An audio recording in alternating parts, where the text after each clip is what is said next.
하나님 말씀 열왕기상 12장 4절로 11절 교독하시겠습니다. 왕의 아버지가 우리의 멍에를 무겁게 하였으나 왕은 이제 왕의 아버지가 우리에게 시킨 고역과 매우 무거운 멍에를 가볍게 하소서. 그래 하시면 우리가 왕을 섬기겠나이다. 르호보암이 대답하되 갔다가 3일 후에 다시 내게로 오라 하매 백성이 가니라. 르호보암 왕이 그의 아버지 솔로몬의 생전에 그 앞에 모셨던 노인들과 의논하여 이르되 너희는 어떻게 충고하여 이 백성에게 대답하게 하겠느냐. 대답하여 이르되 왕이 만일 오늘 이 백성을 섬기는 자가 되어 그들을 섬기고 좋은 말로 대답하여 이르시면 그들이 영원히 왕의 종이 되리이다 하나, 왕이 노인들이 자문하는 것을 버리고 자기 앞에 모셔 있는 자기와 함께 자라는 어린 사람들과 의논하여 이르되 너희는 어떻게 자문하여 이 백성에게 대답하게 하겠느냐. 백성이 내게 말하기를 왕의 아버지가 우리에게 매운 멍에를 가볍게 하라 하였느니라. 함께 자라난 소년들이 왕께 아뢰어 이르되 이 백성이 왕께 아뢰기를 왕의 부친이 우리의 멍에를 무겁게 하였으나 왕은 우리를 위하여 가볍게 하라 하였은즉 왕은 대답하기를 내 새끼손가락이 내 아버지의 허리보다 굵으니 내 아버지께서 너희에게 무거운 멍에를 매게 하였으나 이제 나는 너희의 멍에를 더욱 무겁게 할지라. 내 아버지는 채찍으로 너희를 징계하였으나 나는 정갈 채찍으로 너희를 징계하리라 하소서. 아멘. 친구를 소중히 택한다 라는 제목으로 함께 은혜의 말씀을 나누겠습니다. 1월의 품성은 지혜입니다. 하나님의 관점에서 상황을 보고 반응하는 것입니다. 9가지 실천사항입니다. 첫 번째, 주님을 경외한다. 하나님의 말씀을 사랑한다. 하나님의 관점을 본다. 하나님의 방법을 적용한다. 부모님과 선생님의 말씀을 귀담아 듣는다. 지적을 달게 받고 고친다. 무엇이 옳은 일인지 묻는다. 모든 행위에 대가가 따름을 기억한다. 그리고 친구를 소중히 택한다. 오늘과 내일 훈련하시면 되겠습니다. 친구를 택할 때에도 신중하게 택하고 그리고 친구가 조언을 할 때에 소중하게 그 조언을 귀담아 듣는 것입니다. 이스라엘 역사에 가장 아픈 사건 중에 하나가 본문에 기록되어 있습니다. 한 사람의 잘못으로 인하여서 나라가 둘로 나뉘어졌어요. 하나님의 마음도 많이 아프셨을 것입니다.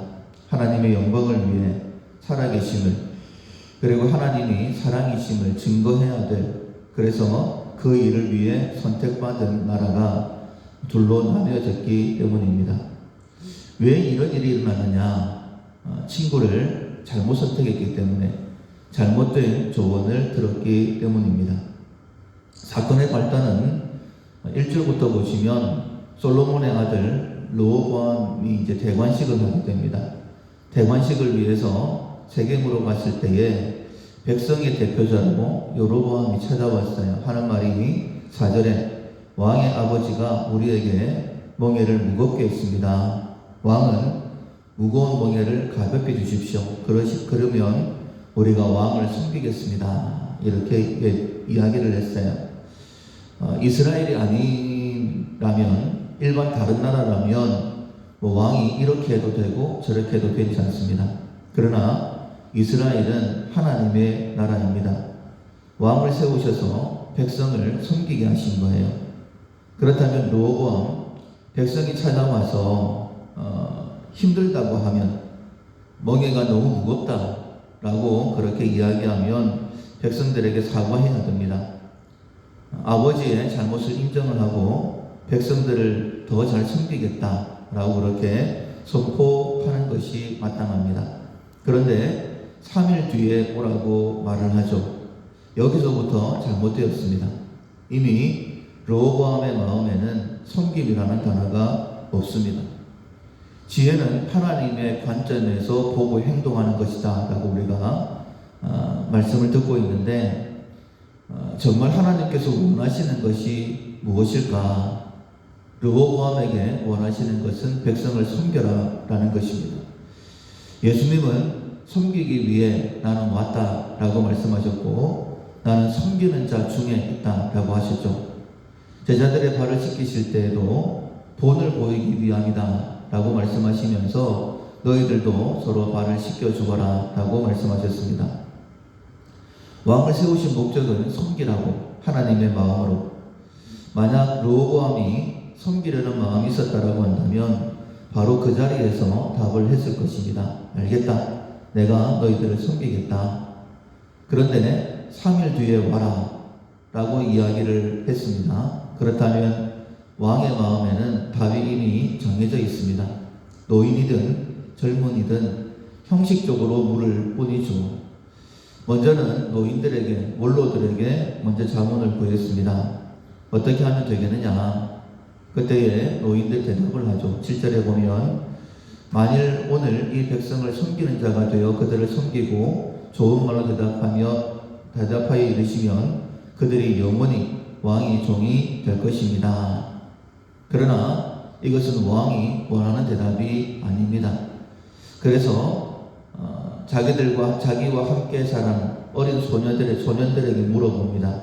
8절 하반절에 어린 소년들과 응언하죠. 10절에 이렇게 말합니다. 함께 자라는 소년들이 왕께 아뢰이르되 왕은 대답하기를 내 새끼손가락이 내 아버지의 허리보다 굵으니 11절 중반절에 나는 너희의 멍에를 더욱 무겁게 할지라 내 아버지는 채찍으로 너희를 징계하였으나 나는 정글 채찍으로 너희를 징계하리라. 이런 말을 들었으니 백성들의 마음이 르호보암으로부터 떠나는 것은 당연합니다. 그러나 이것이 르호보암이 원하는 대답이었죠. 지혜는 듣는 것입니다. 하나님의 말씀을 들어야 되는데 부모님을 통해서, 선생님을 통해서, 친구를 통해서 하나님께서 말씀을 주실 때가 많이 있습니다. 그렇다면 하나님의 말씀을 들으려는 그런 마음을 가지고 귀를 기울여야 됩니다. 이미 내 마음속에 무엇을 결정하고 난 다음에는 하나님의 말씀을 들을 수가 없죠. 그로 인하여서 이스라엘 역사 가운데 가장 아픈 일, 나라가 둘로 나뉘어지는 그런 일이 생기게 된 것입니다. 섬기려는 마음이 없으니 르호보암 하나님의 음성에 귀도 기울이지 않습니다.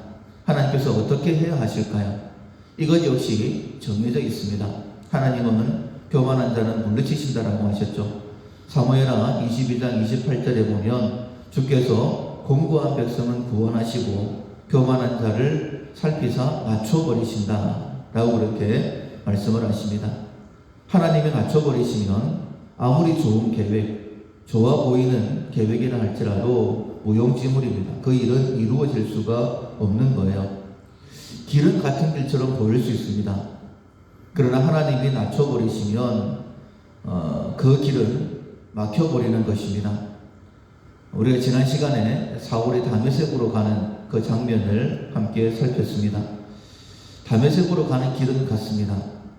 그러나 같은 길이라 할지라도 다른 길이다라고 말씀을 들었는데 그 기준은 예수님이시죠. 예수님의 말씀입니다.